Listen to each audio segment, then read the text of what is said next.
What happens when the world's most dangerous superhero believes he's God? Episode 4 of The Boys Season 5 just dropped the most chilling answer yet.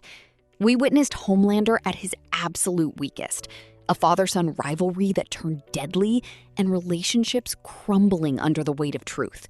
This episode pulled back the curtain on Fort Harmony's darkest secrets, and trust me, you won't believe where this is heading. Stick around, because we're breaking down every shocking moment, that haunting final scene, and what it all means for the endgame. Let's dive in. The opening scene alone sent chills down my spine. Picture this: Homelander standing over a photograph of himself and Ryan, smiling with pure affection. But here's the twisted part. Just moments before, he'd beaten his own son within an inch of his life. That smile, that look of love while staring at the photo, revealed just how fractured his mind has become. After Maeve's revelation in the previous episode that Homelander is a messiah figure, that he's essentially God incarnate, we're watching him fully embrace this delusion. He genuinely believes it's his divine right to be humanity's savior. Every struggle he's faced, just tests preparing him for his ultimate ascension. The irony with Firecracker was perfect. To his face, she agrees with his divine destiny, nodding along to every word. But the moment he turns away, you can see the concern, even fear in her expression. She knows he's lost it completely.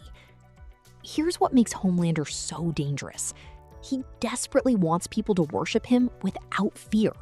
Yet everything he does screams instability and violence. He'll kill anyone who disagrees with him.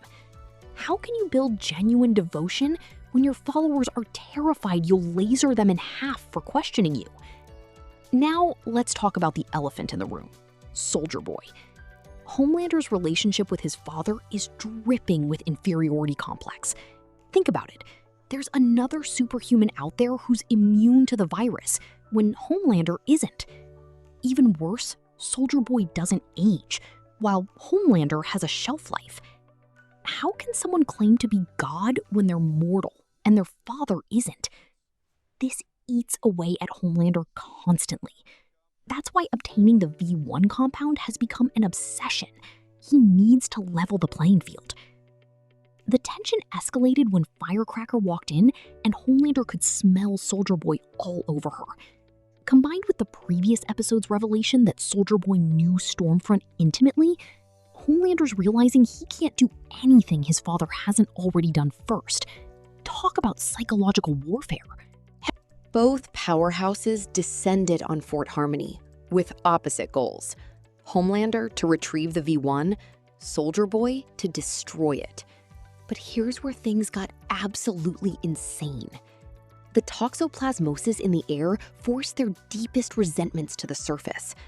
Homelander started digging into Soldier Boy's insecurities, his decorated war hero brother who made him feel inferior, how he literally begged Frederick Vought to experiment on him just to prove himself.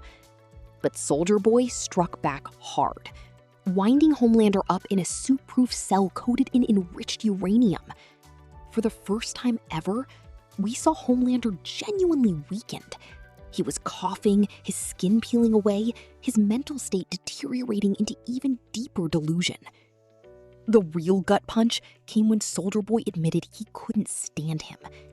Being called a disappointment, being told nobody loves him, these are wounds Homelander's carried his entire life. Hearing it from his father while in his weakest state hit differently. My favorite scene?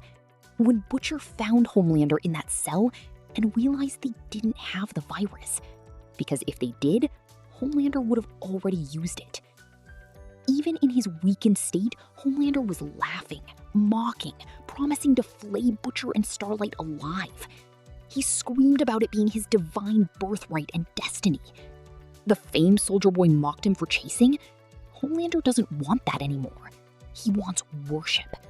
Pure, absolute worship. Power isn't enough anymore. He needs to be revered as a deity. But here's what's fascinating. Homelander had the perfect opportunity to kill Soldier Boy after breaking out of that cell. He didn't take it. He mocked him, called out his tears, but when Soldier Boy said, "Just get on with it," Homelander walked away. I think Homelander can't kill his soup family. He didn't kill Ryan, didn't kill Soldier Boy. For the first time in his life, he has actual blood relatives. If he killed them, he'd be truly alone. And loneliness is Homelander's greatest fear. That final sequence spoke volumes without saying a word. Vought's announcement of the church's rebrand to the Democratic Church of America, with Homelander walking out to thousands worshiping him. But here's the brilliant detail. From Homelander's perspective, he heard nothing. Absolutely nothing. The worship deafened him, and his face showed pure numbness. He's getting exactly what he wanted, but it still isn't enough. There's no limit to how far he'll go. The song America the Beautiful playing over the credits, slowly corrupted by a melancholic undertone, perfectly teased the dark transformation coming to the country. With only 22% of people willing to view him as a god, and Maeve suggesting he only keep the faithful, his following could shrink dramatically. As he said himself, the reckoning is coming. This felt like the most human we've seen Butcher in years.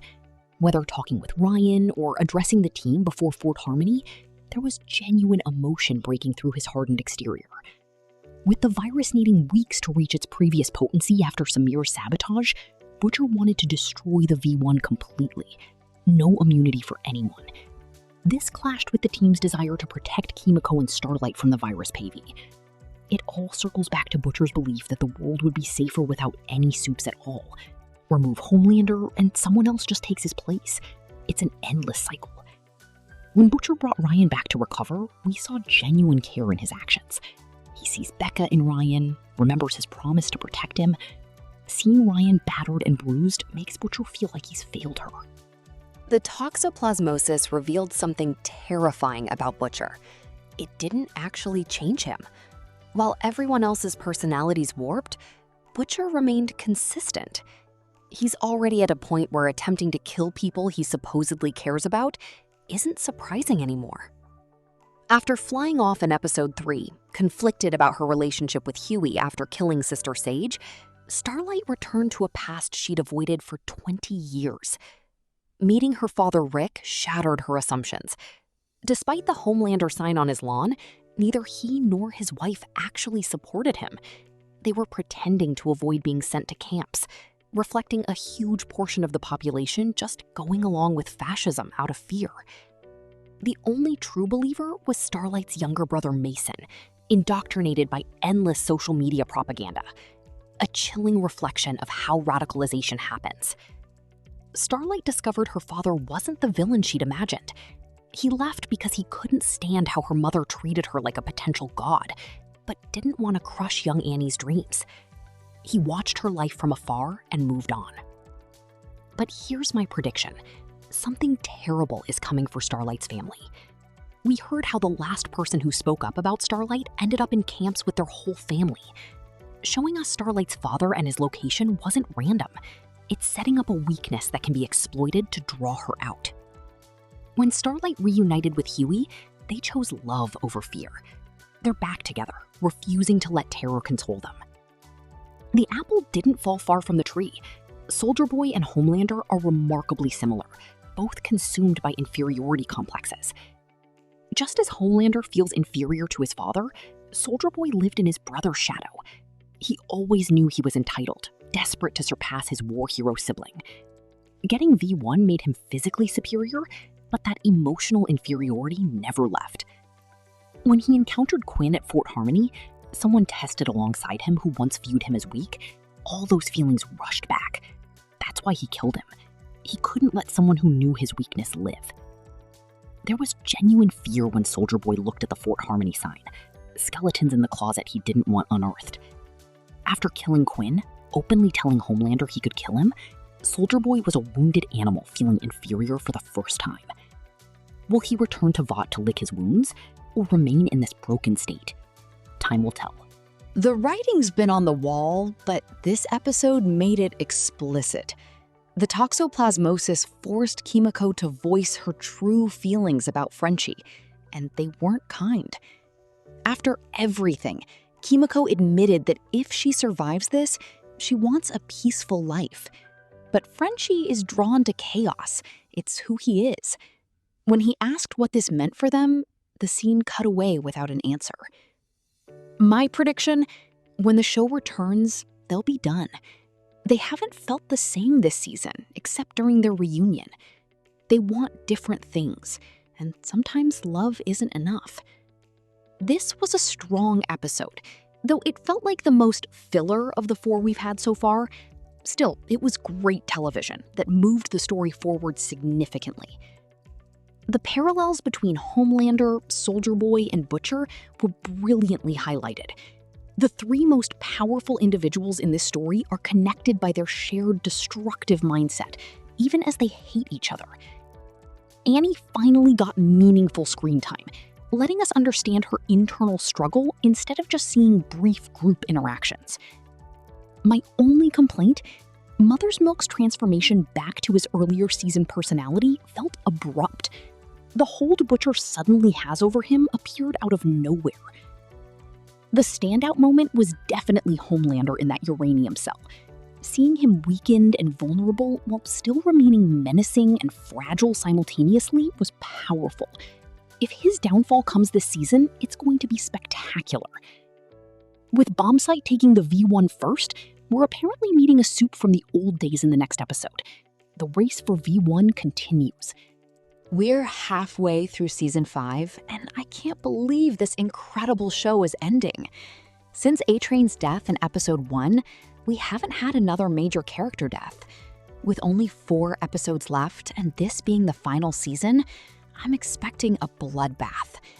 Only one side can win, which means massive casualties are coming. Who do you think won't make it to the finale? What did you think of this episode? Drop your theories in the comments below.